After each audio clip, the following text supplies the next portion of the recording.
Divisional Accountant Officer Important Question Discussion Chapter 9 Part 7. അപ്പം നമ്മൾ ഇന്നത്തെ പാർട്ടിൽ നോക്കുന്നത് മെറ്റീരിയൽ ഇൻ കോസ്റ്റിംഗ് സിസ്റ്റമാണ്. Materials in cost system. Cost അക്കൗണ്ടിങ്ങിൽ നമ്മൾ കഴിഞ്ഞ ക്ലാസ്സിലെ method of payment of wages ആണ് നോക്കിയത്. ഇവിടെ മെറ്റീരിയൽ ഇൻ കോസ്റ്റിംഗ് സിസ്റ്റം. അപ്പം എങ്ങനെയാണ് 69ാമത്തെ question, what do you mean by materials? എന്താണ് മെറ്റീരിയൽസ് എന്ന് പറയുന്നത്? ഒരു ഓർഗനൈസേഷനെ സംബന്ധിച്ചിടത്തോളം മെറ്റീരിയൽസ് എന്ന് പറഞ്ഞാൽ goods or articles used in the manufacturing any product is known as materials.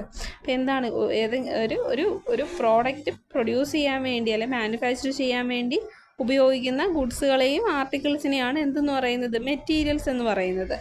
Next 70ാമത്തെ question, what is material cost control? എന്താണ് മെറ്റീരിയൽ കോസ്റ്റ് കൺട്രോൾ എന്ന് പറയുന്നത്?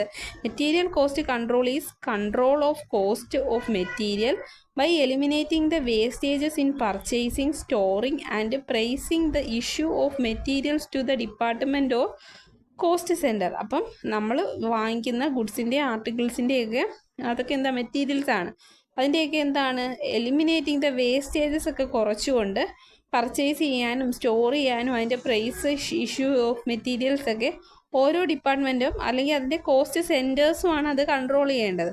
അപ്പോൾ നമ്മളൊരു ഒരു ഒരു ഒരു ഫർണിച്ചർ മാനുഫാക്ചറിങ് ഫേമാണെന്ന് വെച്ചോ. നമുക്ക് അതിൻ്റെ മെറ്റീരിയൽ എന്താ കൂടുതലും വരുന്നത്?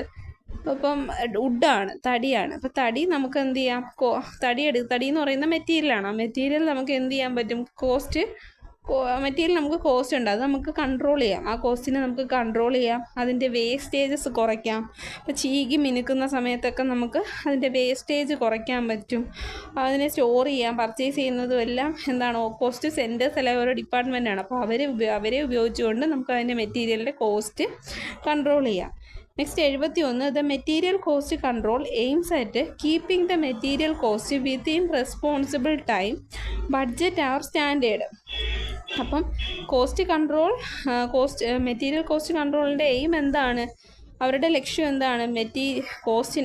മെറ്റീരിയലിൻ്റെ കോസ്റ്റ് റെസ്പോൺസിബിൾ ടൈമിനുള്ളിൽ അല്ലെങ്കിൽ ആ ഇട്ടേക്കുന്ന ബഡ്ജറ്റിനുള്ളിൽ അല്ലെങ്കിൽ സ്റ്റാൻഡേർഡിനുള്ളിലാക്കുക എന്നുള്ളതാണ് ആരുടെ ലക്ഷ്യം? മെറ്റീരിയൽ കോസ്റ്റ് കൺട്രോളിൻ്റെ ലക്ഷ്യം എന്ന് പറയുന്നത്. നമ്മൾ വാങ്ങിക്കുന്ന മെറ്റീരിയലിൻ്റെ കോസ്റ്റ് നമ്മൾ ഓൾറെഡി ഒരു ബഡ്ജറ്റ് ഇട്ട് വെച്ചിട്ടുണ്ട്, അല്ലെങ്കിൽ ഒരു റീസണബിൾ ആയിട്ടുള്ള പ്രൈസിന് നമുക്ക് എടുക്കണം, സ്റ്റാൻഡേർഡിനുള്ളിൽ നിർത്തണം. അതിനെയാണ് എന്തെന്ന് പറയുന്നത്? മെറ്റീരിയൽ കോസ്റ്റ് കൺട്രോൾ എന്ന് പറയുന്നത്. Next 72, according to Weldon material cost is. അപ്പോൾ വെൽഡണിൻ്റെ ഡെഫിനിഷൻ പ്രകാരം മെറ്റീരിയൽ കോസ്റ്റ് എന്ന് പറഞ്ഞാൽ എന്താണ്? It is a systematic control over the procurements, storage and usage of materials so as to maintain an even flow of materials. അപ്പം flow of മെറ്റീരിയൽസിൻ്റെ systematic കൺട്രോളാണ്. അതിനെ പ്രൊക്യൂർ ചെയ്യാനും സ്റ്റോർ ചെയ്യാനും അതിനെ റീസണബിളായിട്ട് യൂസ് ചെയ്യാനും ഒക്കെ എടുക്കുന്ന കോസ്റ്റിനെയാണ് എന്തെന്ന് പറയുന്നത്? മെറ്റീരിയൽ കോസ്റ്റ് എന്ന് പറയുന്നത്. അപ്പം മെറ്റീരിയൽ ഇങ്ങനെ ഒരു മാനുഫാക്ചറിങ് ഫേമിലേക്ക് കൂടുതലും നമുക്ക് മെറ്റീരിയൽസ് ഉണ്ടെങ്കിൽ മാത്രമേ അതിൻ്റെ ആർട്ടിക്കിൾസും കാര്യങ്ങളും ഉണ്ടെങ്കിൽ മാത്രമേ നമുക്ക് എന്ത് ചെയ്യാൻ പറ്റൂ? ഒരു ഫിനിഷ്ഡ് പ്രോഡക്റ്റ് ആക്കി മാറ്റാൻ പറ്റൂ. അതിൻ്റെ കോസ്റ്റ് നമ്മൾ എന്ത് ചെയ്യണം? മാക്സിമം കുറച്ച് നമുക്ക് കിട്ടണം. അതിനെയാണ് എന്തെന്ന് പറയുന്നത്? മെറ്റീരിയൽ കോസ്റ്റ് എന്ന് പറയുന്നത്.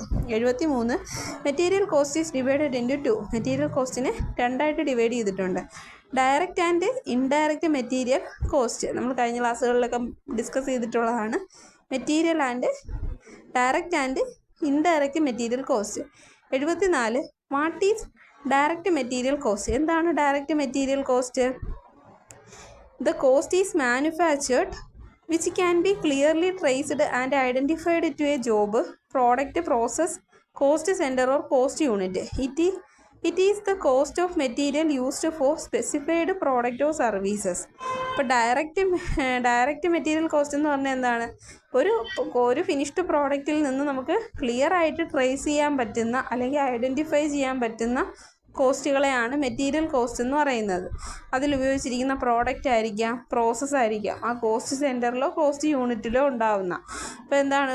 ഇതൊരു സ്പെസിഫൈഡ് പ്രോഡക്റ്റിനോ സർവീസിനോ വേണ്ടിയുള്ള നമുക്ക് ക്ലിയർ ആയിട്ട് ട്രേസ് ചെയ്യാൻ പറ്റുന്ന കോസ്റ്റുകളെയാണ് മെറ്റീരിയൽ കോസ്റ്റ് എന്ന് പറയുന്നത്. 75, examples of direct material cost. Direct material കോസ്റ്റിൻ്റെ എക്സാമ്പിൾസ് ഏതൊക്കെയാണ്?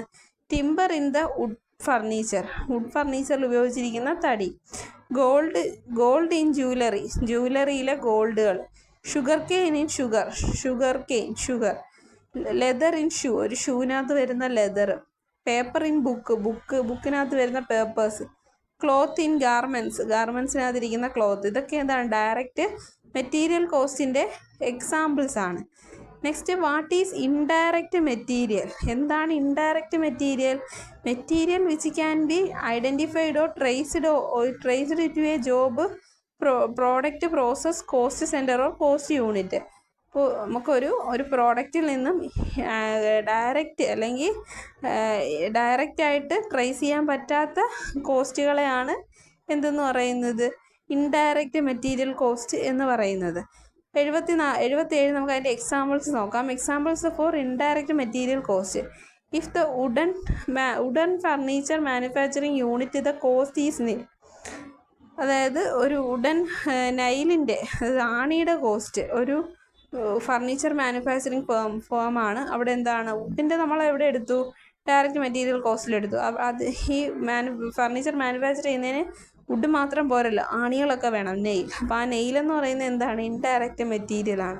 സോ അതൊരു എക്സാമ്പിളാണ്. Cost of gum. ഈ ചേർത്തൊട്ടിക്കുന്നതിന് ഗം വേണം. അപ്പോൾ ഗം ഒരു ഇൻഡയറക്റ്റ് മെറ്റീരിയൽ കോസ്റ്റാണ്. Cost of polish are used. എന്തെങ്കിലും പോളിഷ് ചെയ്യാൻ വേണ്ടി എന്തെങ്കിലും യൂസ് ചെയ്തിട്ടുണ്ടെങ്കിൽ അത്. ബുക്ക് ഒട്ടിക്കാൻ വേണ്ടി ഗം. അപ്പോൾ ഇതൊക്കെയാണ് എന്തെന്ന് പറയുന്നത്? Indirect material cost. നമ്മളൊരു ഫിനിഷ്ഡ് പ്രോഡക്റ്റ് എടുക്കുമ്പോൾ അതിൽ നിന്ന് നമുക്ക് ഡയറക്റ്റായിട്ട് കണ്ടുപിടിക്കാൻ പറ്റാത്ത മെറ്റീരിയൽസിന് പറയുന്ന പേരാണ്, മെറ്റീരിയൽസിലുണ്ടാവുന്ന കോസ്റ്റാണ് indirect material cost. Next 78, advantages of material cost. എന്തൊക്കെയാണ് മെറ്റീരിയൽ കോസ്റ്റിൻ്റെ advantages? Ensure regular supply of materials. എന്താണ് മെറ്റീരിയൽ അക്കൗണ്ടിങ്ങിൻ്റെ advantages of material accounting? Ensure regular supply of മെറ്റീരിയൽസിൻ്റെ റെഗുലർ സപ്ലൈ ഉറപ്പുവരുത്തുന്നു. Availability of quality material available ആക്കുന്നു. Purchase of quality materials purchase ചെയ്യുന്നു. Prevent over stocking, അതായത് stock ചെയ്യുന്നത് ഓവറായി പോകുന്നത് പ്രിവെൻറ്റ് ചെയ്യുന്നു, തടയുന്നു. Purchase at lower cost. Materials എന്ത് ചെയ്യുന്നു? ലോവർ കോസ്റ്റിൽ പർച്ചേസ് ചെയ്യുന്നു. റെഡ്യൂസ് സ്റ്റോറേജ് കോസ്റ്റ് എന്ത് ചെയ്യുന്നു? കുറയ്ക്കുന്നു. Provide information to management. അപ്പോൾ ഓവർ സ്റ്റോക്കിങ് കുറയ്ക്കുമ്പം തന്നെ എന്ത് ചെയ്യുന്നുണ്ട്? Storage cost കുറയുന്നുണ്ട്. ഇൻഫർമേഷൻ എന്ത് ചെയ്യുന്നുണ്ട്? മാനേജ്മെൻറ്റിലോട്ട് പാസ് ചെയ്യുന്നുണ്ട്. ഇത് ഇത്രയാണ് അഡ്വാൻറ്റേജസ് ഓഫ് മെറ്റീരിയൽ അക്കൗണ്ടിങ്ങിൻ്റെ അഡ്വാൻറ്റേജസ് ആണ്. Ensure regular supply of material, availability of quality material, purchase of quality material, prevent overstocking, purchase at lower cost, reduce storage cost, provide information to management. 79, steps and stages in material control. ഒരു material control ചെയ്യാൻ വേണ്ടി ഉപയോഗിക്കുന്ന സ്റ്റെപ്പുകൾ എന്തൊക്കെയാണ്? Material control is affected through purchase control, store control and proper issue of material. അപ്പം material കൺട്രോളിനെ affect ചെയ്യുന്ന ഏതൊക്കെയാണ്? പർച്ചേസ് കൺട്രോൾ ചെയ്യുക, അല്ലെങ്കിൽ സ്റ്റോറിനെ കൺട്രോൾ ചെയ്യുക, പ്രോപ്പർ ഇഷ്യൂ ഓഫ് മെറ്റീരിയൽസിനെ പ്രോപ്പറായിട്ട് ഇഷ്യൂ ചെയ്യുക. ഇത്രയും കാര്യങ്ങളാണ് എന്തെന്ന് പറയുന്നത്? മെറ്റീരിയൽ കോസ്റ്റിൻ്റെ സ്റ്റേജസ് അഥവാ സ്റ്റെപ്സ് എന്ന് പറയുന്നത്. Next 80, what is purchase control? എന്താണ് പർച്ചേസ് കൺട്രോൾ എന്ന് പറയുന്നത്? It is control of cost of material through systematic purchase of material so that right quality materials are made available at right quantity at right time. അപ്പം എന്താണ്? നമുക്ക് ഒരു പർച്ചേസിനെ control ചെയ്യണം. നമ്മൾ purchase ചെയ്യുന്ന മെറ്റീരിയൽസിൻ്റെ കോസ്റ്റ് കൺട്രോൾ ചെയ്യാൻ വേണ്ടിയാണ് പർച്ചേസ് കൺട്രോൾ നടത്തുന്നത്. അതിനെ സിസ്റ്റമാറ്റിക്കായിട്ട് പർച്ചേസ് ചെയ്യുക. അതായത് right materials of quality right ടൈമിൽ, ഇപ്പോൾ വില കുറഞ്ഞിരിക്കുന്ന ടൈമിൽ നമുക്ക് വേണ്ടുന്ന ക്വാണ്ടിറ്റി ഓഫ് മെറ്റീരിയൽസ് നമ്മൾ പർച്ചേസ് ചെയ്യുവാണെങ്കിൽ അവിടെ ഒരുപാട് കോസ്റ്റ് റെഡ്യൂസ് ചെയ്യാൻ പറ്റും. 81, dash is an important department which entrusted with the duty of purchasing material. അപ്പോൾ ഏത് ഡിപ്പാർട്ട്മെൻറ്റ്, ഓർഗനൈസേഷൻ്റെ ഏത് ഡിപ്പാർട്ട്മെൻറ്റാണ് നമ്മുടെ പർച്ചേസ് മെറ്റീരിയലുമായിട്ട് ബന്ധപ്പെട്ടിരിക്കുന്നതാണ്. ഏത് ഡിപ്പാർട്ട്മെൻറ്റാണ്? പർച്ചേസ് ഡിപ്പാർട്ട്മെൻറ്റ് തന്നെയാണ്. Purchase department is important department which entrusted with the duty of purchasing materials. Next 82. Purchase is divided into 2, centralising and decentralising. പർച്ചേസിങ്ങിനെ രണ്ടായിട്ട് തരംതിരിക്കുന്നുണ്ട്, സെൻട്രലൈസിങ് എന്നും ഡീസെൻട്രലൈസിങ് എന്നും. ഇപ്പം സെൻട്രലൈസ് ചെയ്യാന്ന് വെച്ചാൽ എല്ലാം കമ്പ്യൂട്ടറൈസ്ഡ് ആക്കുക, ഡീസെൻട്രലൈസ് ചെയ്യാന്ന് വെച്ചാൽ ഇപ്പം എപ്പോഴും പേപ്പർ വർക്കിൽ തന്നെയാണ്. അപ്പം പർച്ചേസിനെ ഡിവൈഡ് ചെയ്തിട്ടുണ്ട്, centralised and decentralised. What is centralised purchasing? It is a system of purchasing where all purchases are made through one department or one office or one person specified in purchasing.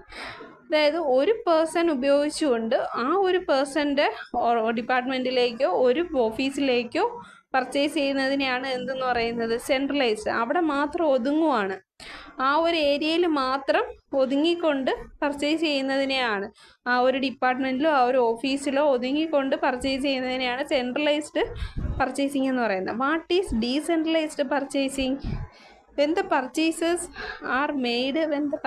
are made by the respective production department to meet their material requirements, it is known as decentralized purchasing. അപ്പോൾ എന്താണ്? ഒരു representative production department കാണും, അവർക്ക് മെറ്റീരിയൽസിൻ്റെ requirements കാണും. അപ്പോൾ ആ ഒരു requirements meet ചെയ്യാൻ വേണ്ടി നമ്മൾ പർച്ചേസ് ചെയ്യുന്നതിനെയാണ് എന്തെന്ന് പറയുന്നത്. അപ്പോൾ ആ ഒരു ഡിപ്പാർട്ട്മെൻറ്റിലുള്ള എല്ലാവർക്കും എന്ത് ചെയ്യാൻ പറ്റും? അതിൽ ആ ഒരു പർച്ചേസ് ചെയ്ത മെറ്റീരിയൽ കൊണ്ട് അവരുടെ റിക്വയർമെൻറ്റ്സ് മീറ്റ് ചെയ്യാൻ പറ്റും. അപ്പോൾ ഒരു ഡിപ്പാർട്ട്മെൻറ്റ് മാത്രമല്ല, ആ ഒരു എൻ്റെ ഡിപ്പാർട്ട്മെൻറ്റിന്, അതിനാണ് ഡീസെൻട്രലൈസ്ഡ് പർച്ചേസിങ് എന്ന് പറയുന്നത്. അടുത്ത 85. What is bill of material? എന്താണ് ബിൽ ഓഫ് മെറ്റീരിയൽ എന്ന് പറയുന്നത്? The complete list of all materials and components needed for producing a product or for executing a work order. അപ്പോൾ എന്താണ്? ഒരു ലിസ്റ്റാണ് ബിൽ ഓഫ് മെറ്റീരിയൽ എന്ന് പറയുന്നത്. A list of all materials and components. നമുക്ക് produce അല്ലെങ്കിൽ മാനുഫാക്ചർ ചെയ്യാൻ വേണ്ടി നമുക്ക് വേണ്ടുന്ന എല്ലാ മെറ്റീരിയൽസിൻ്റെയും ലിസ്റ്റാണ്. ലിസ്റ്റ് അല്ലെങ്കിൽ കമ്പോണൻറ്റ്സ്, എന്തൊക്കെ കമ്പോണൻറ്റ്സ് ആണ് വേണ്ടുന്നത് അതിനെയാണ് എന്തെന്ന് പറയുന്നത്? ആ ഒരു വർക്ക് എക്സിക്യൂട്ട് ചെയ്യാൻ വേണ്ടി അതിനെയാണ് എന്തെന്ന് പറയുന്നത്? ബിൽ ഓഫ് മെറ്റീരിയൽസ് എന്ന് പറയുന്നത്. നെക്സ്റ്റ് 86. What is store? എന്താണ് സ്റ്റോർ അഥവാ ഇൻവെൻ്ററി കൺട്രോൾ? എന്താണ് inventory control? Stock control is the control of the cost of the materials by eliminating all wages in storing. അപ്പോൾ എന്താണ് ഇൻവെൻ്ററി കൺട്രോൾ എന്ന് പറയുന്നത്? നമ്മുടെ സ്റ്റോക്കിനെ കൺട്രോൾ ചെയ്യുക. സ്റ്റോർ കൺട്രോൾ എന്താണ്? കോസ്റ്റ്. ഇൻവെൻ്ററി കൺട്രോൾ മീൻസ് നമ്മുടെ സ്റ്റോക്കിൻ്റെ കൺട്രോൾ, അതായത് മെറ്റീരിയൽ പർച്ചേസ് ചെയ്യുന്ന കൺട്രോൾ, അതിനെ കൺട്രോൾ ചെയ്യുക എന്ന് പറയുന്നത് വേസ്റ്റ് എലിമിനേറ്റ് ചെയ്യുക, പ്രോപ്പറായിട്ട് സേവ് ചെയ്യുക. ഒരു ഓവറായിട്ട് സാധനങ്ങൾ മെറ്റീരിയൽസ് വാങ്ങിച്ച് വെച്ചാൽ നമുക്ക് ഗോഡൗൺ ഒക്കെ വേണം. സോ ആവശ്യത്തിന് മാത്രം വാങ്ങിക്കുക. അപ്പം നമുക്ക് എന്ത് വേണ്ട? ഗോഡൗൺ ചാർജ് വേണ്ട, ട്രാൻസ്പോർട്ടിങ് ചാർജ് വേണ്ട. അപ്പം അതിനെയൊക്കെ കൺട്രോൾ ചെയ്യുന്നതിനാണ് ഇൻവെൻ്ററി കൺട്രോൾസ് എന്ന് പറയുന്നത്. Next 87. Dash is the place where the various items of materials are kept safely till they are issued for production. അപ്പം എവിടെയാണ് ഒരു പ്ലേസ് നമ്മളെ മെറ്റീരിയൽസ് സ്റ്റോർ ചെയ്യാൻ വേണ്ടി നമ്മൾ ഉപയോഗിക്കുന്ന പ്ലേസിനെ സ്റ്റോർ എന്നാണ് പറയുന്നത്. സ്റ്റോർ അല്ലെങ്കിൽ വെയർ ഹൗസ് എന്നും പറയും. Store is the place where the various items of materials are kept safely till they are issued for the production മുമ്പ് വരെ നമ്മൾ ഇതിനെ ഒരു സ്ഥലത്ത് എന്ത് ചെയ്യും? സ്റ്റോർ ചെയ്യും. അതാണ് സ്റ്റോർ എന്ന് പറയുന്നത്. ഇത്രയും കാര്യങ്ങളാണ് ഇന്നത്തെ ക്ലാസ്സിൽ നമ്മൾ നോക്കിയത്. നമ്മൾ മെയിനായിട്ട് നോക്കിയത് എന്തൊക്കെയാണ്? നമ്മൾ മെറ്റീരിയൽ എന്താണെന്ന് നോക്കി, മെറ്റീരിയൽ കോസ്റ്റ് കൺട്രോൾ നോക്കി, മെറ്റീരിയൽ കോസ്റ്റിനെ രണ്ടായിട്ട് ഡിവൈഡ് ചെയ്യുന്നുണ്ട്, direct material, indirect material cost. ഇൻഡയറക്റ്റും നമ്മൾ നോക്കി. അഡ്വാൻറ്റേജസ് ഓഫ് മെറ്റീരിയൽ അക്കൗണ്ടിങ് നമ്മൾ എന്തൊക്കെയാണെന്ന് നോക്കി. പിന്നെ എന്താ സ്റ്റെപ്സ് അല്ലെങ്കിൽ സ്റ്റേജസ് ഇൻ മെറ്റീരിയൽ കൺട്രോൾ നോക്കി. പർച്ചേസ് കൺട്രോൾ എന്താണെന്ന് നോക്കി. അതിൽ തന്നെ സെൻട്രലൈസ്ഡും ഡീസെൻട്രലൈസ്ഡും ഉണ്ടായിരുന്നു. പിന്നെന്താ ബിൽ ഓഫ് മെറ്റീരിയൽ നോക്കി, ഇൻവെൻ്ററി കൺട്രോൾ നോക്കി, പിന്നെന്താ സ്റ്റോർ എന്താണെന്ന് നോക്കി. അപ്പം ഇത്രയും കാര്യങ്ങളാണ് ഇന്നത്തെ ക്ലാസ്സിലുള്ളത്. Thank you.